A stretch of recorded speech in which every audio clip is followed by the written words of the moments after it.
descansar, pois nós estamos a ouvir a palavra do Eterno.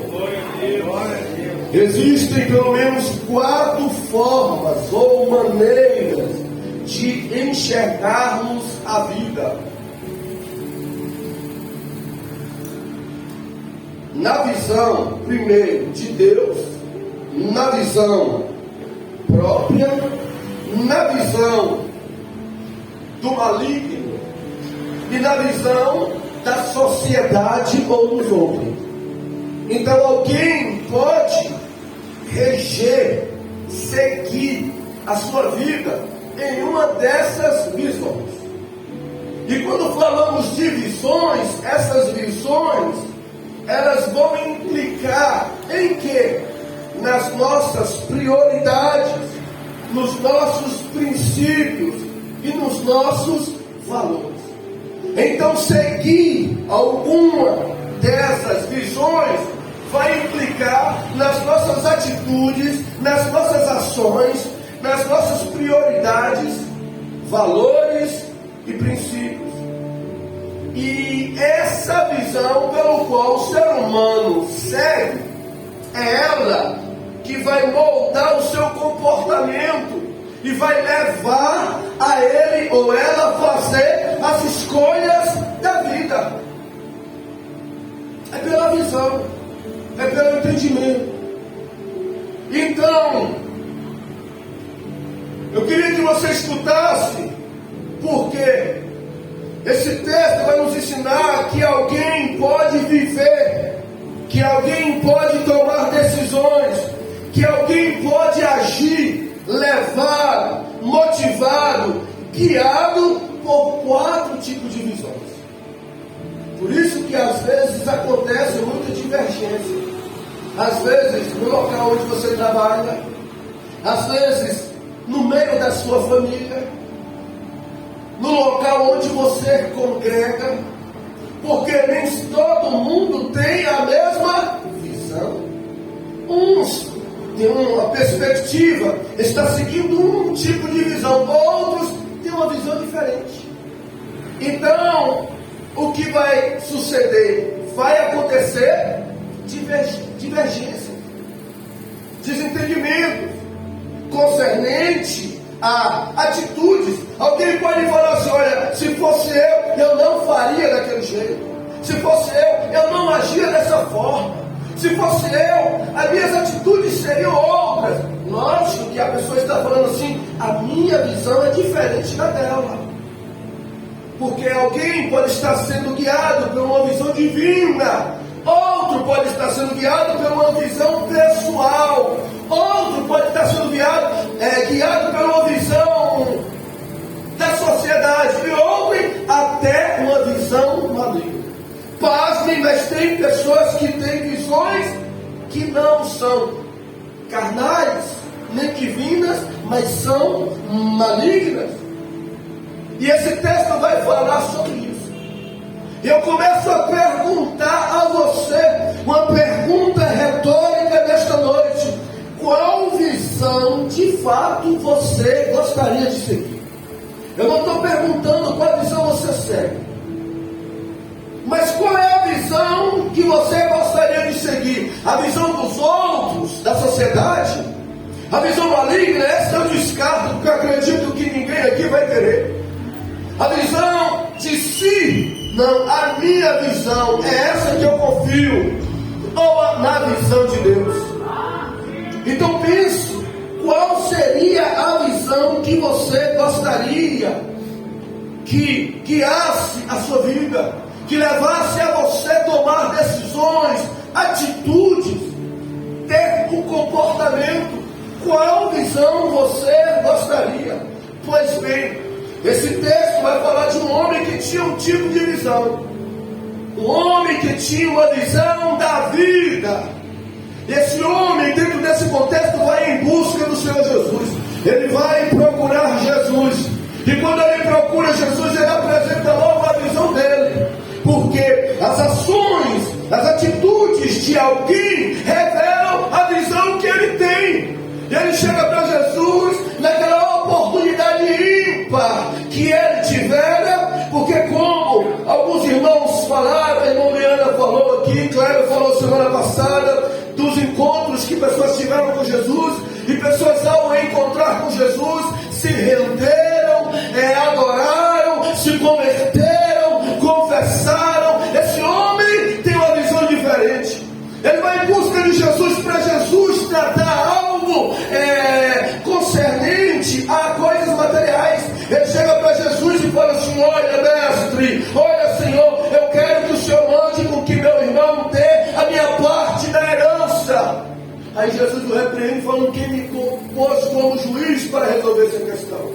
Daí, para esse homem surge esta parábola, contada pelo Senhor Jesus, que havia um homem que possuía muitas propriedades, e a sua herança rendeu e produziu muito, e que esse homem, após a sua herança produzir e render mais do que se esperava, ele diz: olha, nem a minha capacidade de armazenar o que produziu é pouca, eu vou quebrar os meus celeiros, eu vou construir outros maiores, eu vou encher os meus celeiros, e vou dizer para minha alma, tens em depósito muitos bens para muitos anos, descansa, come, bebe e folga.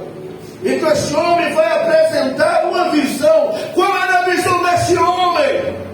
Segundo a Bíblia, a visão desse homem era terrena, materialista e egocêntrica. Essa era a visão dele. 17, o texto diz: ele arrazoava entre si. 18 vai dizer: meus celeiros, minhas novidades, meus bens. O 19 ele vai dizer: minha alma descansa, come, bebe e folga. Isso vai revelar algumas coisas desse homem. Quais? Ele acreditava que a vida consistia em possuir bens. A visão dele era essa: viver aqui na terra constitui em possuir bem. Enquanto alguém vive aqui, ela tem que viver em função de possuir bens. Qual era a visão desse homem? Ele achava que ele controlava o futuro, porque ele vai até dizer: olha, a alma come e bebe, porque temos muitos dias, muitos anos para desfrutar.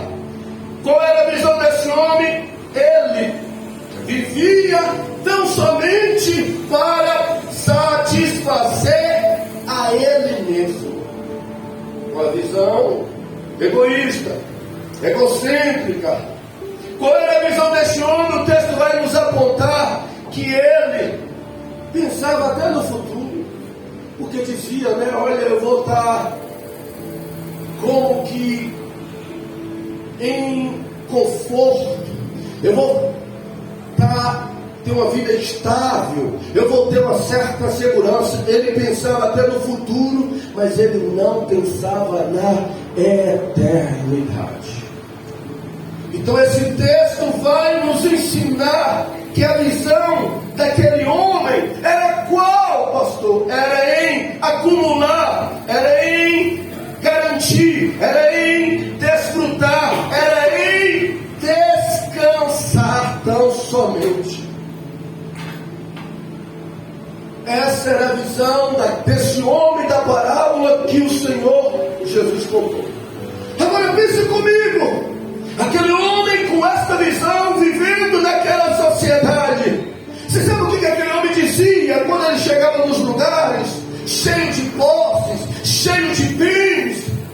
Ele chegava dizendo que ele era o máximo. Ele batia no peito e dizia assim: eu sou o cara, porque eu tenho muito, eu acumulo muito, eu guardo muito. E o que as pessoas, a sociedade achavam daquele homem? Os outros achavam que aquele homem era um bom administrador, elogiavam.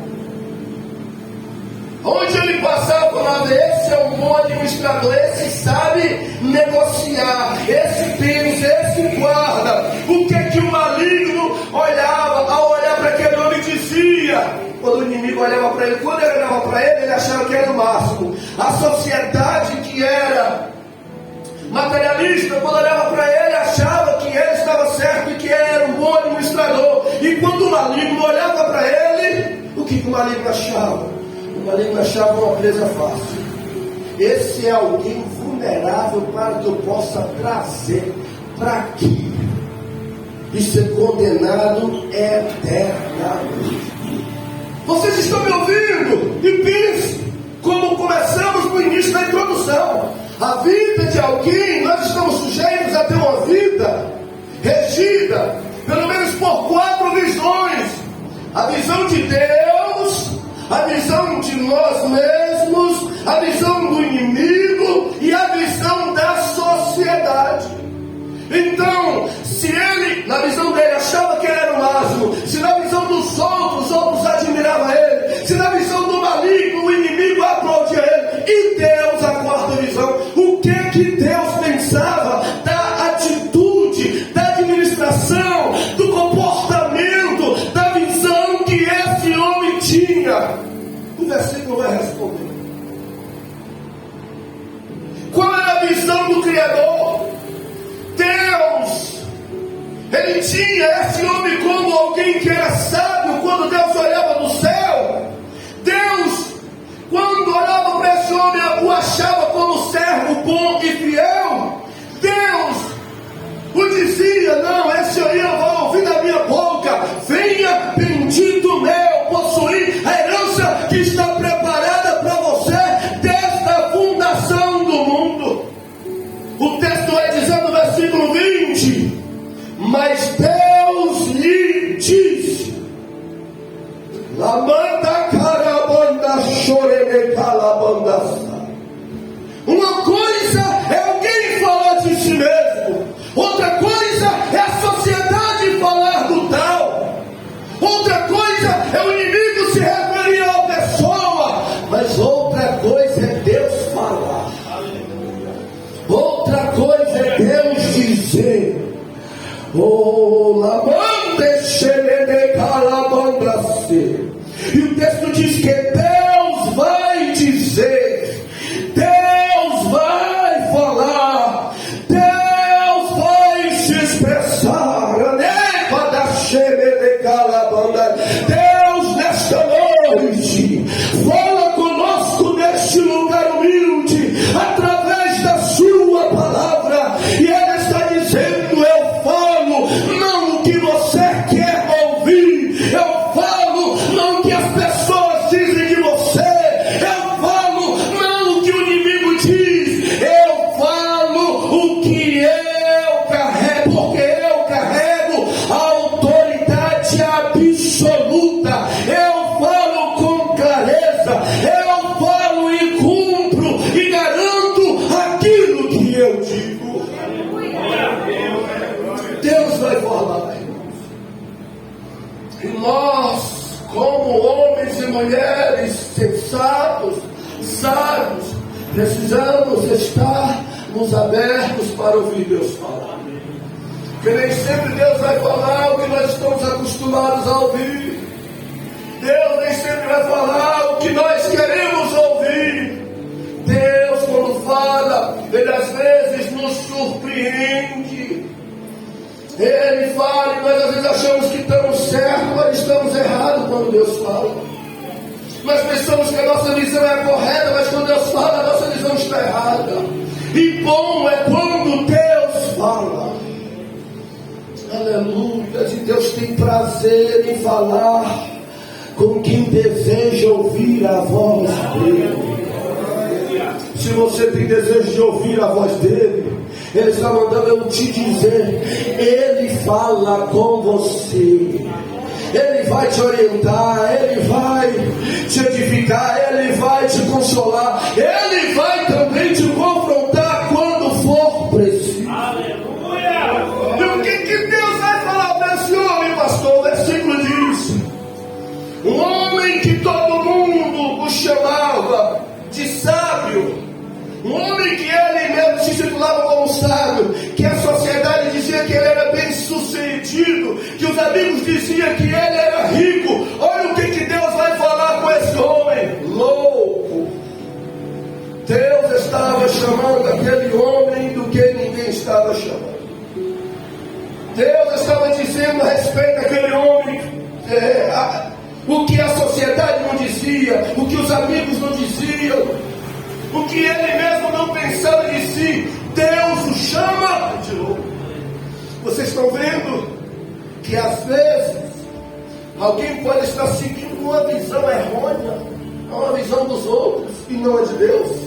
Nós podemos estar seguindo, andando na nossa visão e não na visão de Deus. Pasme, mas vocês serão tentados a agir na visão do inimigo e não na visão de Deus. E Deus resolveu falar como se dissesse: eu vou dizer para você a minha visão concernente à sua vida, concernente aos seus princípios, concernente aos seus valores, concernente às suas prioridades. E qual é, Deus? Tu és um louco, homem. Tu és um demente, um insensato, um desequilibrado. Olha Deus falando a respeito de um homem que muitos o tinham como bem-sucedido, como sábio e como rico. E por que Deus chamou ele dessa forma? Poderíamos pontuar algumas coisas, como? Porque ele pensava apenas no corpo e não na alma dele. Alguém que pensa só no corpo e não na alma, para Deus é um louco. Aquele homem vivia só para si e não para Deus, e nem pensava em ninguém. Alguém que age dessa forma é alguém que é louco para Deus. Por que Deus o chamou de louco? Porque ele confiou nas riquezas, nas posses, e não confiou em Deus. E alguém que confia nessas coisas, mas não em Deus, é visto pelos céus como alguém louco. Porque Deus o chamou de louco? Porque aquele homem ignorou a eternidade. Alguém que vive essa vida e que ignora a eternidade é vista por Deus como alguém que é louco. Por que Deus o chamou de louco? Ele se achando sábio, a sociedade achando ele bem sucedido, porque ele achava que ele estava no controle da vida. Ele chegou a dizer assim: olha, eu vou viver muitos anos, o melhor da minha vida está por vir, está para acontecer. A visão de Deus era diferente da dele. Era de confiar, era de servir, era de compartilhar, era de se preparar para a eternidade. E ele pensava e agia da forma diferente. Então o versículo vai nos mostrar que a visão de Deus não era igual à visão dele mesmo. Deus falou e o chamou de louco. Sim, e o que iria suceder então com aquele homem que estava pensando, que estava planejando um futuro brilhante, de muito conforto, de muito prazer, de muito descanso? Olha o que aquele homem ouviria Deus dizer. O versículo diz que Deus chamou ele de louco, e louco diz: esta noite te pedirão a tua alma. Após Deus chamar de louco, Deus disse: esta noite, homem, vai pedir a tua alma. O que isso significa? Que a morte dele aconteceria de forma imediata e inesperada.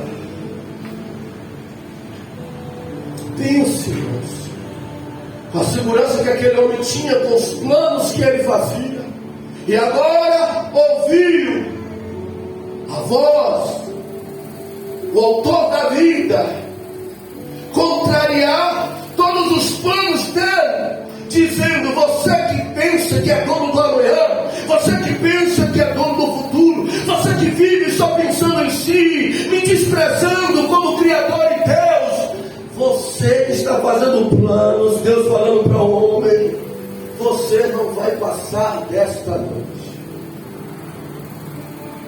você não vai viver mais.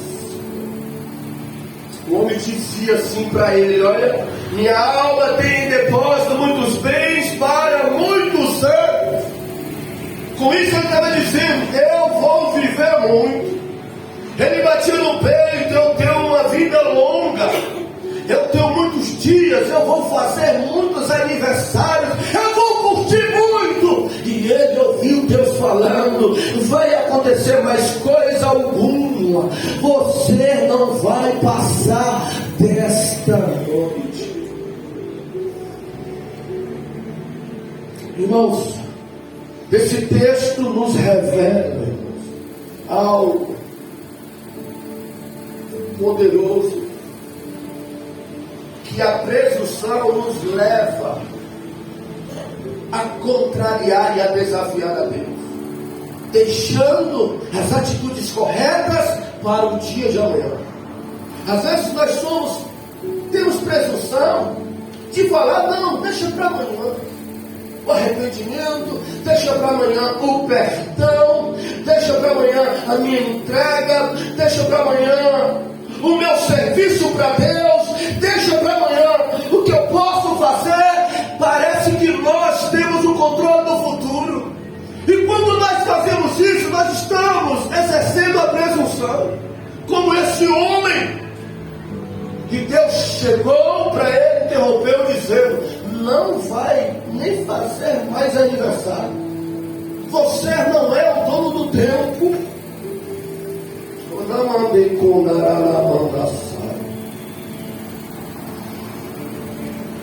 Um homem que se dizia que possuía tudo, perderia tudo em uma única noite.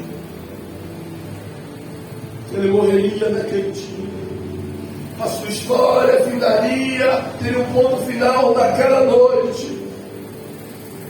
E esperando e acreditando que viveria muitos anos ainda.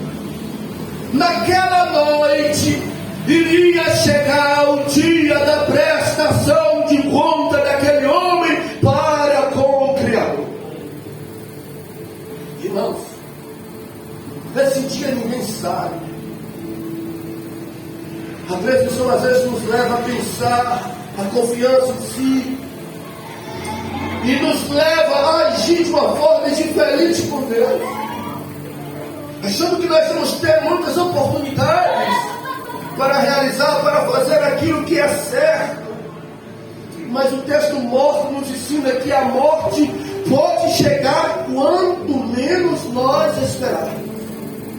Então escute o que Deus está dizendo: você não é o dono do amanhã.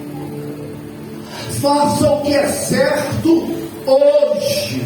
Se você teme a Deus, escute a palavra do Eterno. Deus está nos chamando para fazermos o que é certo hoje, para nos colocar na brecha hoje, para valorizarmos o tempo de hoje, para, se for possível, consertar o que tem que consertar no dia de hoje. Não podemos deixar para depois, porque não sabemos. Irmãos, e se tem uma coisa que tem muito valor para Deus e no reino espiritual, é o arrependimento.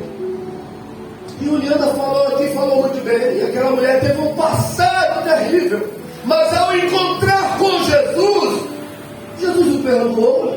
A mulher se arrependeu, e quem é que pode condená-la? Cristo tendo perdoado e justificado? Ninguém. Arrependimento tem um valor muito grande em vida, mas depois que morre, o arrependimento não tem valor nenhum. Lucas 16 vai mostrar um homem que depois que morreu se arrependeu. Falou: me dá uma chance, eu estou sofrendo, vai fazer pelos meus. Não adiantou coisa nenhuma, porque arrependimento tem valor quando alguém está em vida. O arrependimento em vida, Deus pode perdoar. O arrependimento em vida, Deus pode restaurar. O arrependimento em vida, Deus pode restituir. O arrependimento em vida, Deus pode levantar. O arrependimento em vida, Deus pode fazer coisas grandes. Mas arrependimento após morte coisa alguma por mim. Não adianta. E isso que me leva a chorar quando eu lembro dos livramentos que tive quando ainda não era crente, quando ainda não conhecia Jesus. E eu choro de uma forma interrupta quando eu lembro hoje, tendo ciência de onde eu iria, de que não teria oportunidade se eu morresse naquela condição, não teria mais jeito. A gratidão me leva a me derramar aos pés dele, agradecendo a ele por me conceder a oportunidade de me arrepender em vida. Então valorize a oportunidade do arrependimento que Deus nos dá enquanto vivemos, enquanto estamos nesta terra, não só para consertar o que está errado, mas para fazer aquilo que Deus quer que façamos. Com esta pergunta, nós vamos ver. Eu fiquei a lembrar e eu até tirei uma dúvida de uma criança de 10 anos, um menino aqui de Tapetinga, que faleceu de uma forma inesperada. Um menino que pregava a palavra na escola. Eu vi alguns vídeos que com 10 anos passou mal e a morte veio de uma forma súbita, trazendo sofrimento para toda a família. O menino e a família acreditavam, vai ser um pregador, vai ter um futuro como você pensa. Fazia planos de estudar, talvez de casar, talvez de fazer a faculdade. Mas a morte veio de uma forma surpreendente. Aquela criança de 10 anos partiu. Quem é que pode garantir que vai viver amanhã?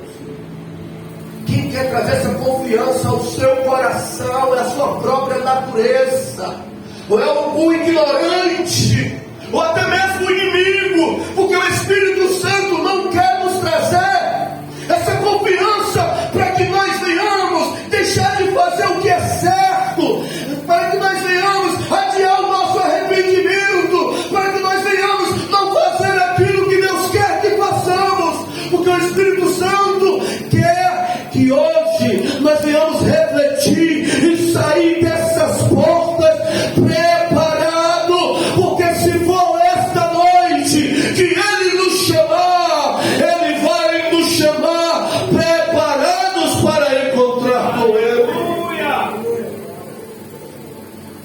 Ora chorene calabandasai, irana sorene calabandai. E disse Deus: louco, esta noite pedirão a tua alma, e o que tu tem preparado para quem serás? O versículo conclui dessa forma, Deus dizendo: e o que tu tem preparado esta noite, louco, esta noite pedirão a tua alma, e o que tu tem preparado para quem será? O que significa isso? Aquele homem acumulou muitos bens, mas não podia levá-los. Viveu a vida toda trabalhando, acumulando, guardando. Não tem pecado nisso, pastor. Não. Porque a própria provisão vem de Deus. Foi quem multiplicou, enviando. Só que a questão é na administração. Às vezes Deus permite nós galgarmos algumas posições, termos uma melhor condição. Deus abre portas para revelar o que está no coração do homem, não para ele, que ele já sabe, mas para nós mesmos e para teus outros. Então, e Deus diz: o que tu tens preparado para quem será? Com a morte dele, quem é que iria tomar posse de todos os bens acumulados? A pergunta de Deus faz isso, nos leva a refletir. Com a vida só voltada pelas coisas materiais, pela conquista de bens, pela posse, pelo acúmulo dessas coisas. Mas e se Deus me chamar hoje vai ficar todas essas coisas?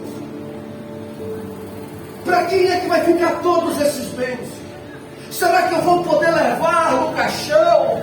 Será que eu vou poder conduzir para onde eu vou? Se eu vivo só em função disso? Outra pergunta é, a resposta é que não vai. Como diz o ditado, caixão não tem gaveta. Como já diz, nu eu saí, nu eu tornarei para lá. Ninguém leva nada após a morte. Então, já que sabemos que ninguém leva nada após a morte, e o que ele tanto ganhou, tanto se esforçou, tanto acumulou, quem é que vai administrar? Será que vai administrar da forma correta? Será que vai valorizar e vai cuidar como o dono cuidava? Então essas perguntas nos levam a essas reflexões. Por que as pessoas vivem em função de acúmulo só das coisas materiais? De que adiantou ele viver a vida toda para ter aquelas coisas e na hora da morte ele não levar coisa alguma, ficar tudo ali?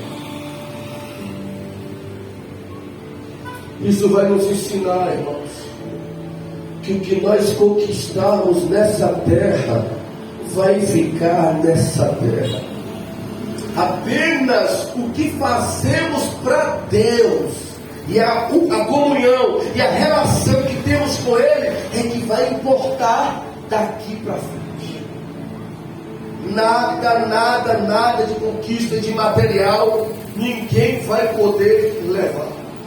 Aí Jesus vai concluir a parábola dizendo assim: assim é aquele que para si ajuda tesouro, mas não é rico para com Deus.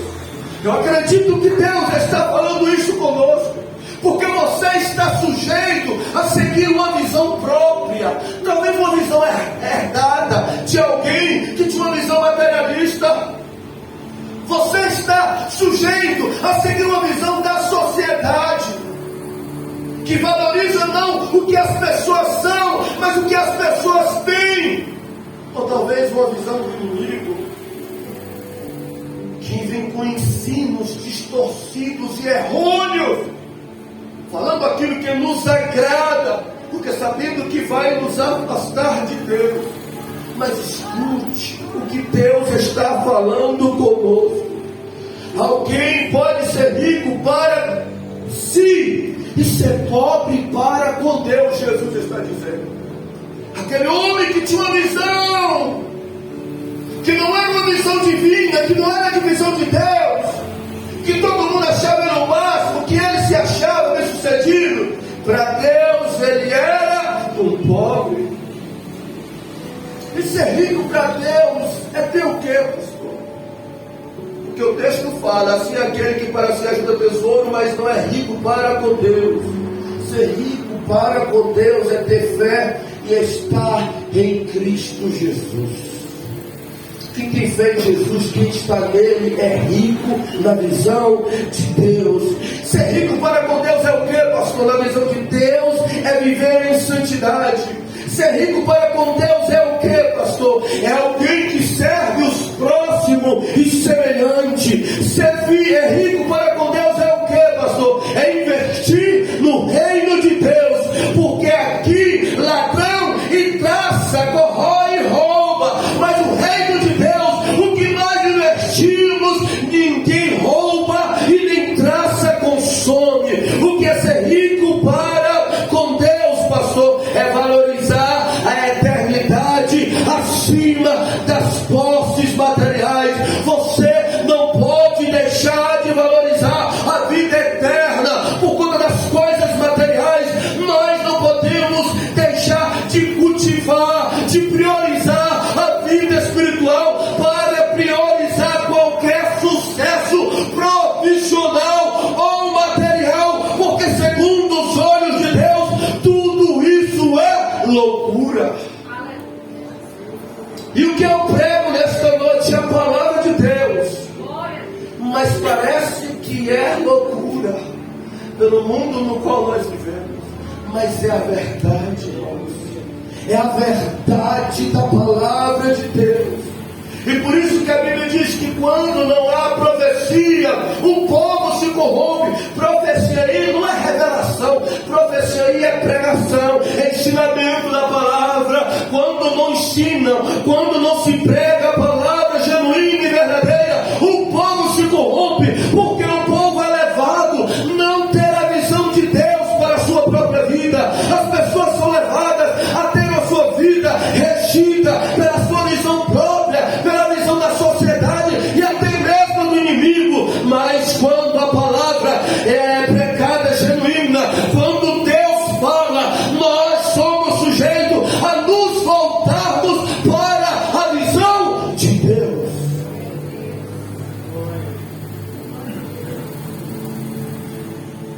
E o meu desejo é isso. Deus nos deu esta palavra para isso, para que se alguém está saindo da visão de Deus, está sendo influenciado por outra visão, Deus está dizendo: volte a enxergar segundo os meus valores, volte a enxergar segundo os meus princípios, volte a ver as coisas como eu vejo, diz o Senhor nesta noite. Precisamos ter essa visão de Deus. Eu convido você a estar sobre os seus pés. Glória a Deus. Deus é contra, pastor, o acúmulo de bens. Deus é contra a riqueza, pastor, e prosperidade. Não, porque Ele foi quem deu em dobro João o que ele tinha. Deus é contra a riqueza e prosperidade, pastor. Não, porque Ele deu a Abraão, e Abraão foi muitíssimo abençoado.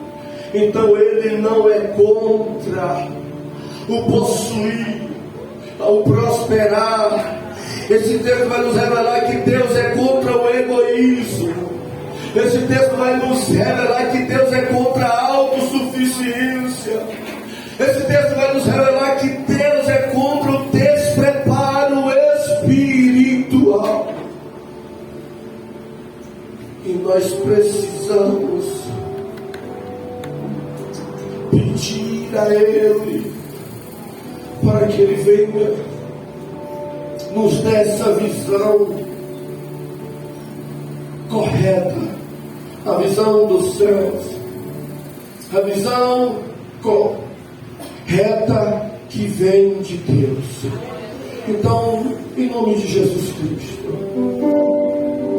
você pode orar a Deus, você pode falar com Ele, você pode dizer para Ele: Senhor, humildemente reconhecer e pedir a Ele a visão correta, não a visão carnal, não a visão maligna, não a visão egoísta, mas uma visão cristocêntrica, uma visão divina, para que você venha ter a prioridade que Deus quer que você tenha, para que você venha valorizar o que Deus quer que você valorize, para que você venha agir da forma correta. Ele está aqui. Ele está aqui não só para falar conosco, mas para mudar a nossa visão. Ele está aqui não só para falar contigo, como o texto diz, disse Deus. Ele está aqui também para nos preparar, para que saiamos daqui perdoados, renovados